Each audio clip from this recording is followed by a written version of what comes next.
नमस्कार दोस्तों, हमारे YouTube चैनल प्रतिभा परिवार एजुकेशन ग्रुप पर आपका हार्दिक स्वागत है। दोस्तों, आज के करंट अफेयर्स की बात करते हैं। वीडियो को पूरा देखें, लाइक, शेयर और सब्सक्राइब करें। अब बात करते हैं आज के पहले प्रश्न की। आज का हमारा पहला प्रश्न है, 30 मई 2021 को जो बेलग्रेड ओपन का खिताब है, ये किसने जीता? सबसे पहले इसका जो आयोजन है वो किया गया था सर्बिया में। ये भी ध्यान रखना है, आयोजन कहाँ हुआ? सर्बिया में। किसने जीता था? ऑप्शन नंबर 1 है नोवाक जोकोविच, ऑप्शन नंबर 2 है एलेक्स मोल्कन, ऑप्शन नंबर 3 है एलेक्स मार्टिन और ऑप्शन नंबर 4 है एफ कोरिया। सबसे पहले बात करें, इसका सही उत्तर क्या होगा? ऑप्शन नंबर 1 नोवाक जोकोविच। नोवाक जो जोकोविच है, इसने एलेक्स जो मोल्कन है, ये कहाँ का है? स्लोवाकिया, इस को हराया था और यह जो किताब है वो अपने नाम किया था। जो नोवाक जोकोविच है, इस नोवाक जोकोविच ने अपने कैरियर में 83 सिंगल किताब हैं वो अपने नाम किए हैं। 83 सिंगल्स जो किताब हैं वो अपने नाम किए हैं। चलते हैं दूसरे प्रश्न की तरफ। हाल ही में घोषित कौन सी कंपनी अपने उत्पाद या प्रोडक्ट नैनो यूरिया को बाजार में लाएगी? ऑप्शन नंबर 1 है भारतीय किसान उर्वरक सहकारी संघ, ऑप्शन नंबर 2 है Rashtriya chemical and fertilize limited, option number 3 है आईसीएफ, ऑप्शन नंबर 4 है सभी। तो इसका सही उत्तर क्या होगा? ऑप्शन नंबर 1 भारतीय किसान उर्वरक सहकारी संघ। इसका दूसरा नाम है इफ्को। इसे क्या बोला जाता है? इफ्को। यह नैनो जो यूरिया है उत्पाद है, इसको बाजार में लेकर के आएगी। बात करें कब तक, तो यह जून 2021 तक यह जो प्रोडक्ट है वो बाजार में उपलब्ध होगा। इस जो नैनो यूरिया है, इससे जो कृषि है, खेती है, इसकी लागत कम होगी, यानी लागत में क्या आएगी? कमी। साथ ही में ये जो नैनो यूरिया है वो पर्यावरण के अनुकूल है। अगली बात क्या ध्यान में रखनी है? पर्यावरण के अनुकूल है। अब बात करते हैं आज के अगले प्रश्न की। अगला प्रश्न है, हाल ही में किस राज्य ने बाल सेवा योजना प्रारंभ की है? बाल सेवा योजना प्रारंभ करने वाला राज्य कौन सा है? ऑप्शन नंबर 1 है उत्तर प्रदेश, ऑप्शन नंबर 2 है मध्य प्रदेश, ऑप्शन नंबर 3 है केरल, ऑप्शन नंबर 4 है राजस्थान। तो इसका सही उत्तर क्या होगा? उत्तर प्रदेश, ऑप्शन नंबर 1 सही है। क्या है ये बाल सेवा योजना? कोविड के दौरान माता पिता को खोने वाली जो संतान है, माता पिता को खोने वाली जो संतान है, अर्थात जो अनाथ हो गए हैं, इन अनाथों को जो राज्य सरकार है वो प्रति माह 4,000 रुपये देगी, प्रति माह 4,000 रुपये प्रदान करेगी। साथ ही में बालिका की शादी पर, अनाथ जो बालिका है इसकी शादी पर 1,01,000 रुपये, 1,01,000 रुपये जो यूपी की सरकार है वो बालिका की शादी पर बालिका को सहायता के रूप में प्रदान करेगी। और ऐसे बच्चों को इस योजना के तहत लैपटॉप और साथ में टैबलेट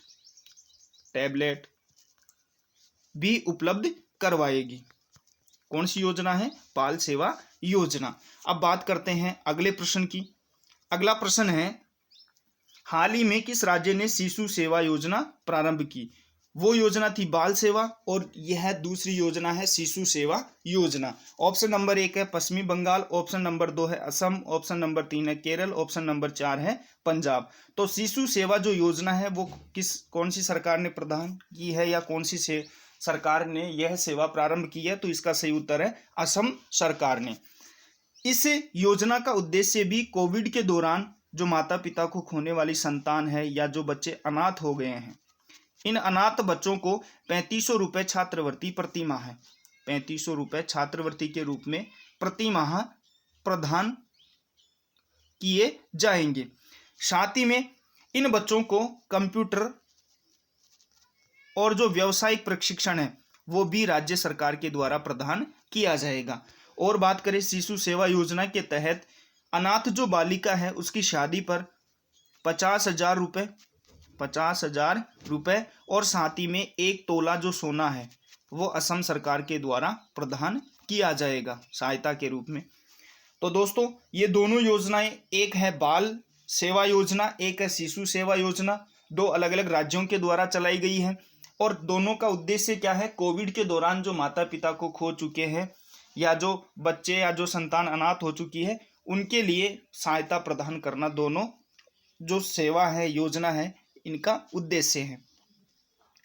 बात करते हैं आज के अगले प्रश्न की।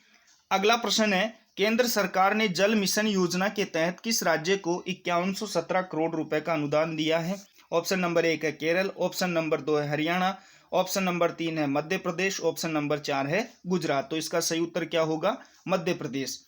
मध्य प्रदेश को केंद्र सरकार ने 5117 करोड़ रुपए का अनुदान प्रदान किया है। और इस जल मिशन योजना का उद्देश्य क्या है? जो भी ग्रामीण परिवार हैं उनको पाइपलाइन के माध्यम से पेयजल उपलब्ध करवाना, पाइपलाइन के माध्यम से पेयजल उपलब्ध करवाना। साथ ही में जो राज्य सरकार है, मध्य प्रदेश जो राज्य सरकार है, लगभग मार्च 2022 तक लगभग 22 लाख और जो कनेक्शन है वो प्रदान करेगी।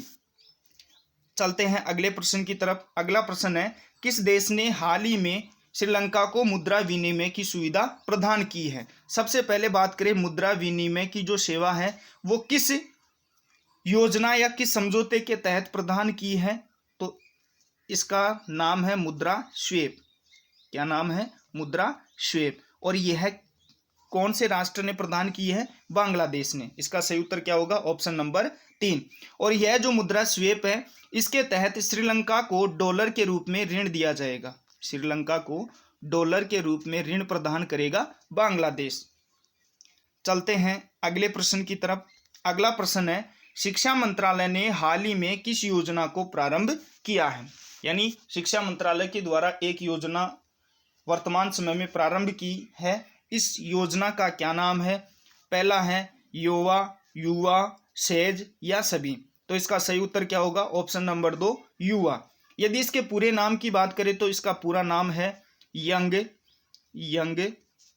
Upcoming and versatile authors.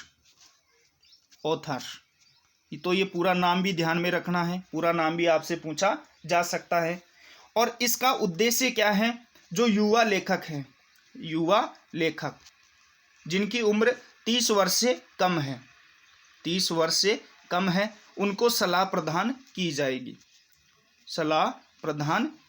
उम्र होनी चाहिए 30 वर्ष से कम। चलते हैं अगले प्रश्न की तरफ। अगला प्रश्न है, हाल ही में गोवा शिपयार्ड ने किस तटरक्षक जहाज का निर्माण किया है? ऑप्शन नंबर 1 है सजक, ऑप्शन नंबर 2 है आर्थर, ऑप्शन नंबर 3 है पहरेदार, ऑप्शन नंबर 4 है प्रहरी। तो इसका सही उत्तर क्या होगा? ऑप्शन नंबर 1 सजक जो तटरक्षक जहाज है इसका निर्माण कहां पर हुआ है? गोवा शिपयार्ड में। एनएसए के जो मुखिया हैं अजित डोभाल। कौन है? अजित डोभाल। इस अजित डोभाल ने इस तटरक्षक जहाज को कमीशन किया है। और यह जो तटरक्षक जहाज है सजक, यदि इस जहाज की लंबाई की बात करें तो कितना लंबा है? 105 मीटर। और साथ ही अपतटीय जो जहाज है, अपतटीय जो भी जहाज हैं, इन अपतटीय जहाजों की श्रृंखला में ये तीसरा सबसे बड़ा है, यानी इसका तीसरा नंबर है। और ये जो सजक है, इस सजक के उन्नत तकनीक और साथ ही में नेविगेशन के साथ में संचार उपकरण और जो सेंसर हैं, सेंसर मशीनों से यह सुसज्जित होगा।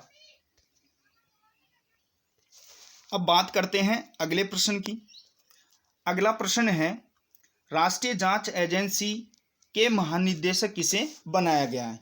यानी जो एनआईए है, एनआईए, इस एनआईए का वर्तमान में महानिदेशक किसे बनाया है? ऑप्शन नंबर 1 है कुलदीप सिंह, ऑप्शन नंबर 2 है doctor Shailaja Sharma, option number 3 है नीता वर्मा और ऑप्शन नंबर 4 है रीना सक्सेना। तो इसका सही उत्तर क्या होगा? Option number 1 Kuldeep Singh. कुलदीप सिंह की बात करें तो जो कुलदीप सिंह है वो वर्तमान में सीआरपीएफ के डीजी हैं, डीजी। सीआरपीएफ के क्या है, डीजी है। और इनको अतिरिक्त जो प्रभार है एनआईए का वो प्रदान किया गया है। चलते हैं अगले प्रश्न की तरफ। अगला प्रश्न है, भारत का प्रथम राज्य जिसने स्कूल ऑफ पब्लिक हेल्थ सेवा प्रारंभ की है। ऑप्शन नंबर 1 है पंजाब, ऑप्शन नंबर 2 है हरियाणा, ऑप्शन नंबर 3 है कर्नाटक, ऑप्शन नंबर 4 है राजस्थान। तो इसका सही उत्तर क्या होगा, राजस्थान। और इस हेल्थ सेवा, स्कूल ऑफ पब्लिक हेल्थ सेवा का जो उद्देश्य है, इसका उद्देश्य क्या है, शिक्षा। इसका उद्देश्य क्या है, शिक्षा।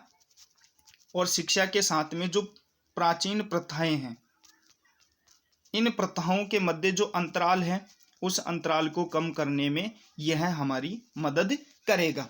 साथ ही में इस स्कूल का जो नाम है भारतीय स्वास्थ्य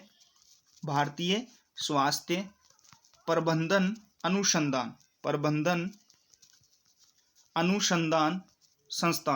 अनुसंधान जो संस्थान है, संस्थान IIHMR, ये इसका शॉर्ट नाम है, के नाम पर इसका नाम रखा गया है। अब बात करते हैं अगले प्रश्न की।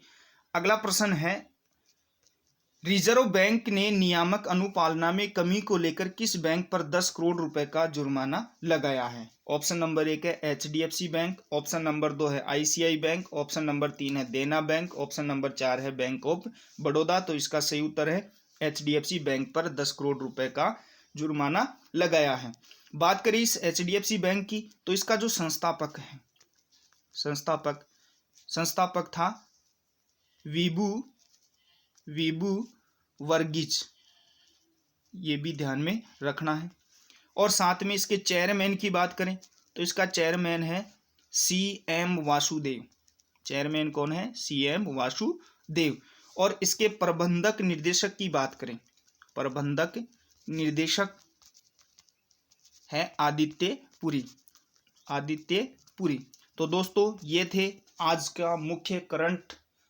कल सुबह 6:30 बजे यही जो करंट अफेयर्स है, नया जो कल का करंट अफेयर्स है वो आपके सामने होगा।